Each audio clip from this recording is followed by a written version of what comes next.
আসসালামু আলাইকুম friends, educate শিক্ষায় আপনাদেরকে স্বাগতম। আপনারা সবাই কেমন আছেন? আশা করি সবাই ভালো আছেন। বরাবরের মতো আপনাদের সাথে আছি আমি সাইফুল ইসলাম।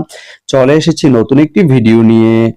আজকে আমরা জানবো আপনি নাঙ্গলকোট থেকে শ্রীনিধি যেতে কোন কোন ট্রেন রয়েছে, সেই ট্রেনগুলো ছাড়ার নতুন সময়সূচি, বন্ধের দিন এবং গিয়ে পৌঁছতে কতক্ষণ সময় লাগবে বিস্তারিত। আমি যদি আপনাদেরকে ট্রেনের সময়সূচিগুলো বলে দেই, আপনি নাঙ্গলকোট থেকে শ্রীনিধি যেতে শুধুমাত্র একটি ট্রেন রয়েছে, সেটি হচ্ছে কর্ণফুলী। কর্ণফুলী ট্রেনটি নাঙ্গলকোট থেকে ছাড়বে দুপুর 12টা 10 মিনিটে এবং এটি শ্রীনিধি গিয়ে পৌঁছবে দুপুর 3টা 51 মিনিটে। এই ট্রেনটির কোনো অফ ডে নেই।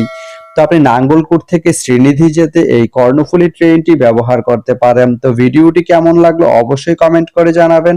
আর ভিডিওটি যদি ভালো লেগে থাকে বা আপনার কোনো উপকারে এসে থাকে তাহলে ভিডিওতে একটা লাইক করে দিবেন, কারণ আপনার একটা লাইক আমাকে অনেক ইন্সপায়ার করে নতুন নতুন আরো ভিডিও বানাতে। তো ধন্যবাদ সবাইকে ভিডিওটি এতক্ষণ ধৈর্য ধরে দেখার জন্য। ভালো থাকবেন, সুস্থ থাকবেন, এডুকেট শিক্ষার সঙ্গেই থাকবেন।